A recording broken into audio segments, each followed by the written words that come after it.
Hi, I hope you're doing well. Welcome to this in-depth exploration of Imaginary Friend by Error Instruments. In this video, as usual, I will show you a few patches I made with the unit, either standalone or interactive with a Eurorack system, as this unit comes either as a standalone format in an aluminum casing or as a Eurorack module. I will show you what all the knobs, switches, inputs and outputs do, and I'll explain a little bit how CV control or modulation on Imaginary Friend works.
First of all, of course, there's an input where you connect the power cable.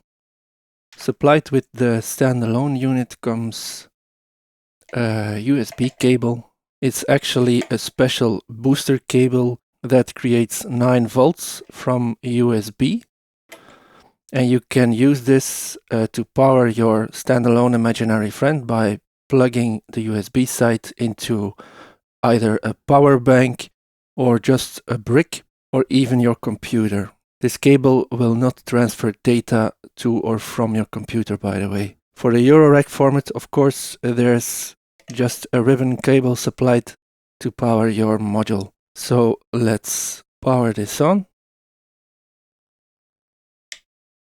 At the top of the unit here, we see the wave, the comp, and to the right here, the sub parameters.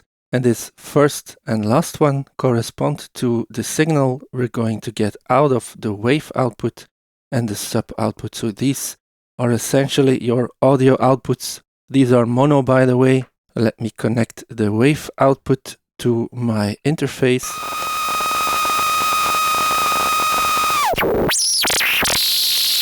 Turning this knob scans through a vast amount of short little waves.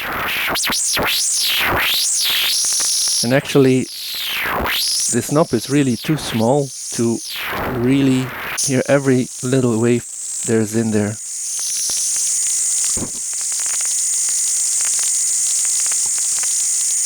This, of course, encourages experimentation and happy accidents.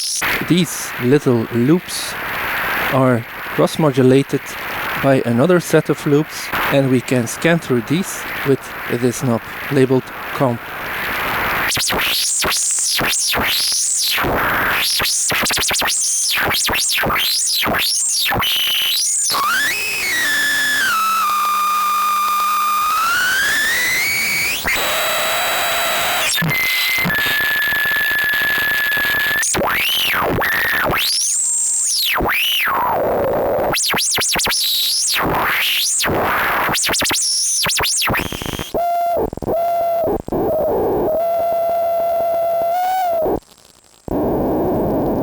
Now this comp parameter doesn't have a separate output, it's always going to be mixed in with the signal coming from wave, or I should say cross-modulated with each other, but we're only hearing the result of that cross-modulation for the wave output.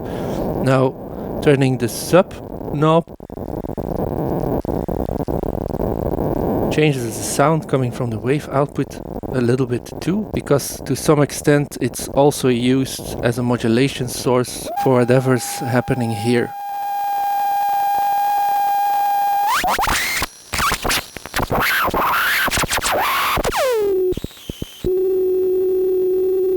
So there's CV inputs for these three parameters. The CV for the wave parameter just scans through the bank of waves using any kind of CV signal, either coming from imaginary friend itself or from some kind of external modulation. This input, as well as the other ones, only react to signals that are positive, and 5 volts should be enough to access the complete range of this knob. Let me connect the square wave LFO to this to demonstrate. So now we're using the built-in LFO to modulate the wave parameter. Please note that the knob becomes kind of an offset for the modulation, but turning it completely clockwise and sometimes even counterclockwise, depending on what kind of modulation source you're using, this attenuates the CV input completely. And the same logic applies to the CV input for the comp parameter. Of course, you can modulate both of these with different LFOs. Here I'm using the sine wave to connect to the wave.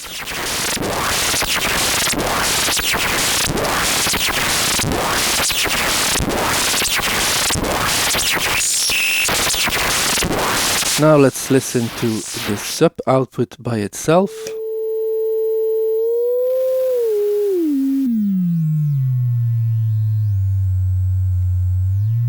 The sub oscillator is kind of a trapezoid wave, and turning the knob changes the pitch. And even though this CV input doesn't track 1 volt per octave, we can still use it to create some kind of pitch situation. Let's turn up the LFO rate.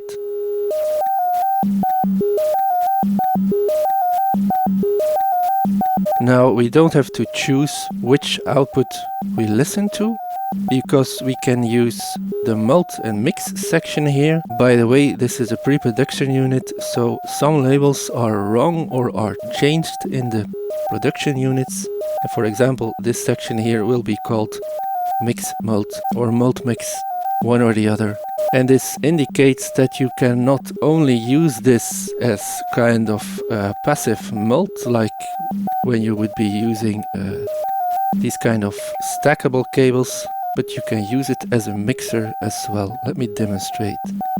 Let's plug the cable that's going to my interface into the mix mult. Let's connect the sub output to this mult as well. What's happening here is actually these jacks are just shared between all the inputs and outputs that we connect to it. So let's connect the wave output to this as well. Let me explain the LFO section here. There's a sine wave output, there's a square wave output, and there's a random wave output, which is actually really interesting. We have a frequency control knob that of course controls the speed of the LFO.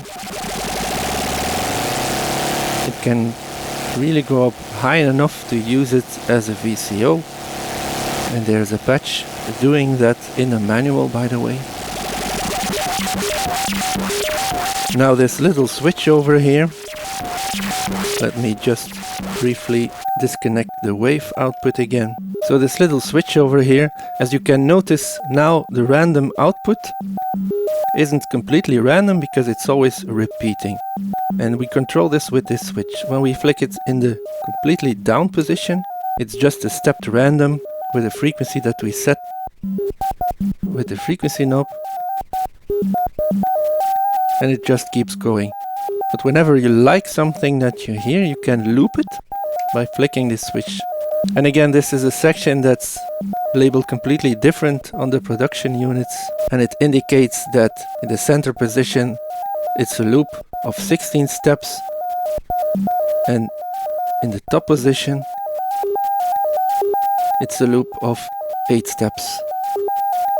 Now you might think this all sounds really interesting. You might want less modulation for this parameter, for example.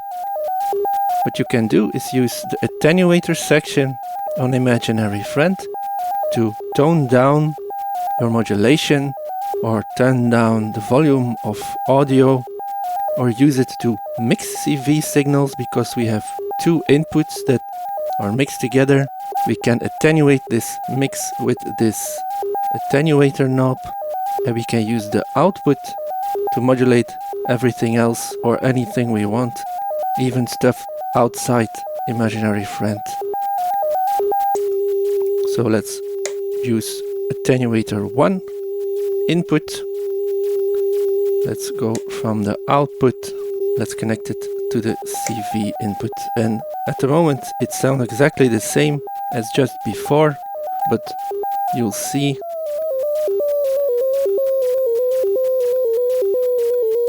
that I'm able to attenuate the random LFO coming from the LFO section. Oh, by the way, at least for the standalone version of Imaginary Friend, there are 7 patch cords that come with the unit, so you can get started right away. Now let's listen to the wave output again.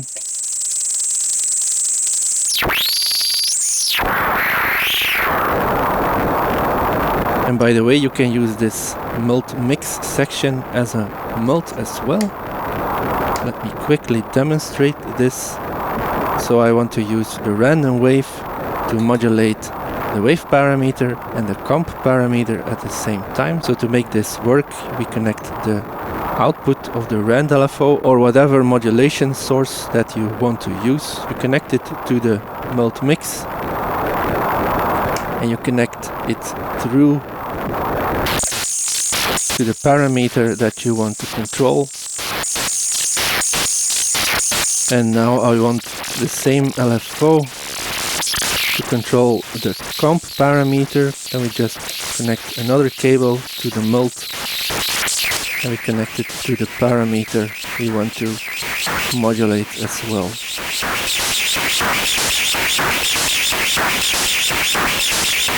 Before looking at the joystick here, let's have a look at the clock. We can control the rate of the clock with the knob here.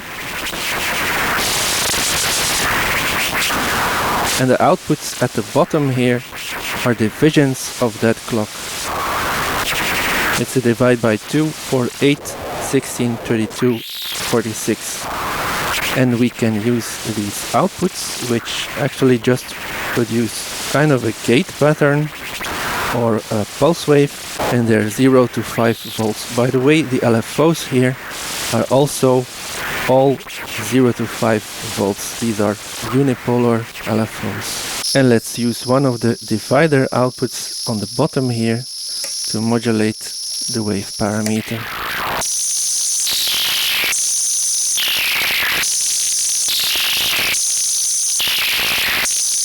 And you can see and hear that turning up the clock rate speeds up this divided output as well.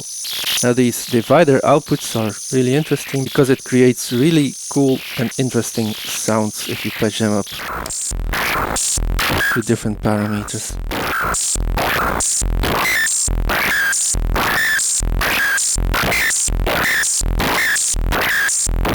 And let's connect another one to the sub. And even though the influence of the sub parameter on the wave output sometimes can be really subtle, it's still there. And by the way, there's a clock output here that just sends out the clock at whichever rate we set here. And we can use the clock input here to connect an external clock to imaginary friend. This will influence the tempo of the divisions because these are divisions for the clock, but the clock output always stays connected to whatever rate we set here. So it's not influenced by the external clock should we connect one here. An interesting thing to try is connecting the random wave output, or the random LFO I should say, for really unpredictable gate patterns here.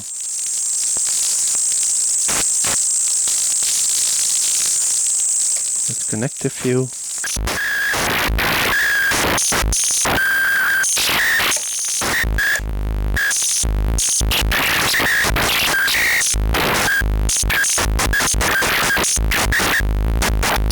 Okay, let's remove this. One thing I forgot to mention with the LFO section here, we have an LFO reset input, and what this does is just reset the LFO to the start of its phase. This is not a tap tempo input that you can use to really synchronize the speed of your LFO to whatever you're sending in, but by fine-tuning it and then using the LFO reset input in tandem, we can get pretty close. Of course, we can also use the square output to connect to the clock input. And the thing that's interesting about this is that in a way we just subdivided the square LFO into 6 slower divisions. So let me connect a few here so we can hear what I'm talking about. So if we now play around with the speed of the LFO, you can hear that the modulation rate changes as well, because these divider outs are now tied actually to the square LFO. What's cool about this is that you can now use the random wave and it will have the same tempo as these kind of rhythmical stutters.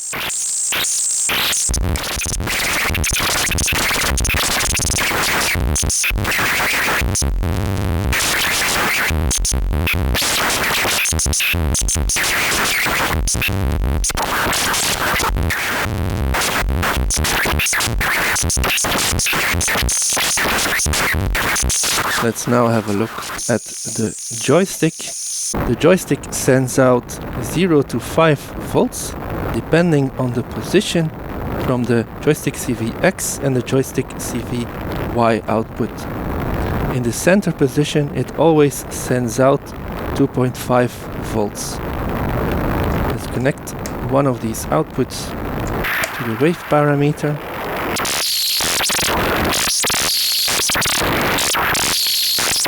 And of course we can use the Y parameter controls to the vertical axis of motion, and the X output reacts to the horizontal axis of motion.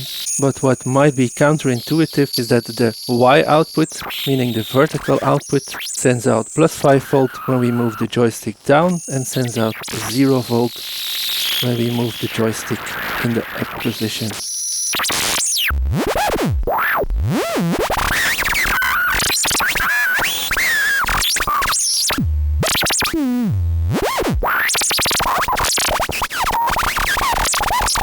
Let's have a listen to the sub output to demonstrate another feature of the joystick. We have a switch output as well that sends out 5 volts whenever we press down in that direction into my table. And we can use this to control other parameters on imaginary friend as well. So now I'm just pressing down towards the table, just like clicking a mouse. And we can use this to send secret messages to our imaginary friend. Let's demonstrate the X output and the Y output. So you can see that the voltage goes down when we move the joystick in that direction. And then there's a few things here that I didn't mention yet. First of all, there's a built-in low-pass gate into imaginary friend. And to use this low-pass gate, you first need to send in an audio signal. For example, let's connect the wave output to the low-pass gate in here. And then, of course, to hear it, we need to listen to the low-pass gate output here. But nothing's happening, and this is because we need to send in a trigger or a gate or some kind of CV. This can be a VCO or an LFO. We need to send in some voltage for the low-pass gate actually to open up the sound. It kind of works as a really basic but cool VCA, and using one of the clock divider outputs, you can hear what it does.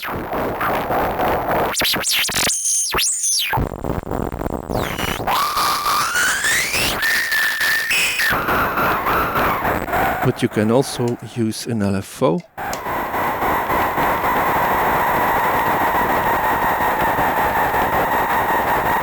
Even a random one.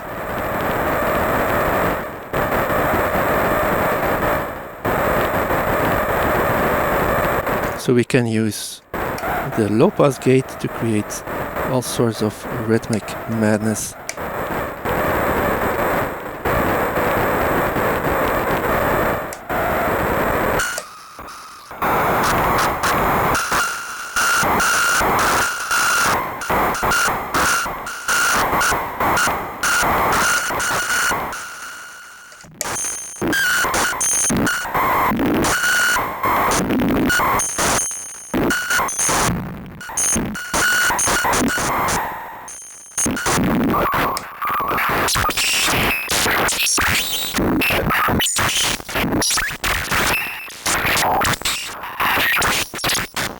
Now let's listen to the final section that I need to show you, and this is the effects section. And in fact, this has the same guts as the Princess resonator by Error Instruments. I did a really extensive video playthrough about that module all by itself, and it's built in here. So if you want to know all about this in a lot more detail than what I'm about to show you right now, I suggest you watch that video. The only difference between Princess and the version of it that's built in here is that there's a dry-wet control, and that's absolutely a lifesaver. And please note that the label here is reversed. So first let me hook up another sound so we can hear something happening. I'm just going to use a divider output to trigger the low-pass gate, and I have connected the subwave to this low-pass gate. Now, to use the effect, because right now you can see nothing is happening, and to use the effect we actually need to patch it. So let's do just that. So currently we're listening to the low-pass gate output. Let's remove that. Let's connect this low-pass gate output to the jack labeled FX in, and let's connect the cable that's going to the interface to the FX out. And now we can hear that there's some change happening. And there's, well, I wanted to say 3 effects in there, but they're really more parameters of one complete effect. And while that's not completely true, they really interact with one another in such a way that it's hard to really treat them as three different effects. Let me show you. To change what effect we're seeing or editing, I should say, you need to press the little button here called effects mode. And then turning the effects knob changes that parameter.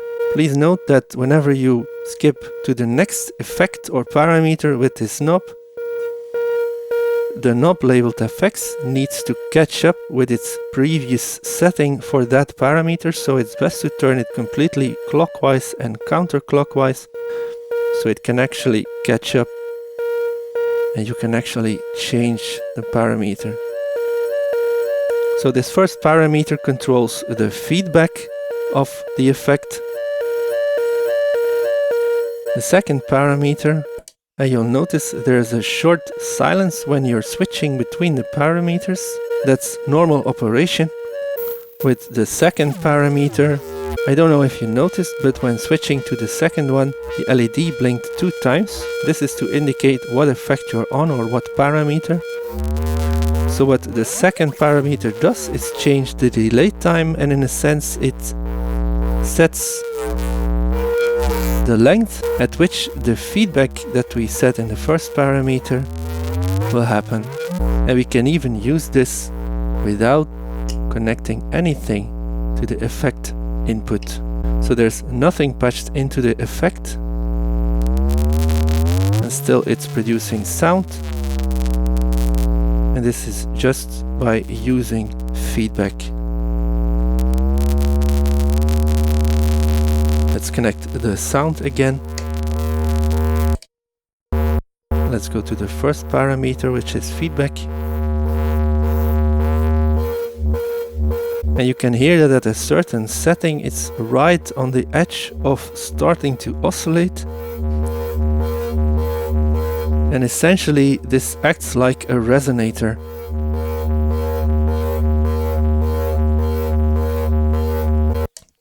And with the second parameter, which is the delay size or the delay length, we can kind of control the pitch of this resonating, feedbacking sound. And of course, we can also control this with CV by using any control voltage into the CV input for the effect, which also only reacts to positive signals, by the way.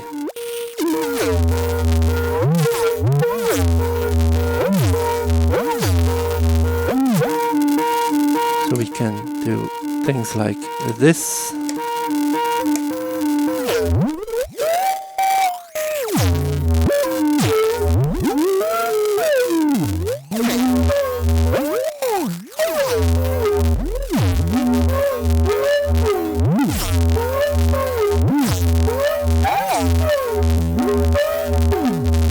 The third parameter of this resonator effect is kind of a bit crush.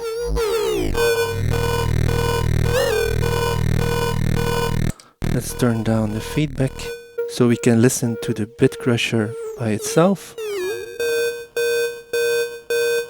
And of course, turning the dry wet control controls the balance between the affected sound and the dry sound.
And this is all that I wanted to show you today.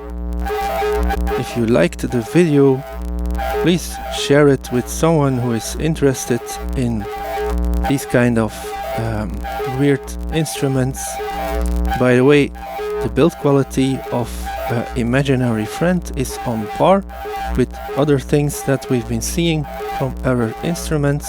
I really think that aluminum case for this kind of unit really works, and it makes everything feel a lot more sturdy. By the way, if you're really into error instruments, a while ago I made a user guide for cloud busting. If you're interested in that, you can find that on my support page. I'll put a link on screen. And apart from user guides, there's also patch breakdowns and stuff like that for people who support me there. I really think this is a neat little unit. It's cool as a standalone thing. I'm pretty sure it's nice in a rack as well. Oh, and by the way, if you're interested in this unit, have a look at the manual. I made it. And on that note, I hope you learned something. Thank you very much for watching. Until the next time, bye.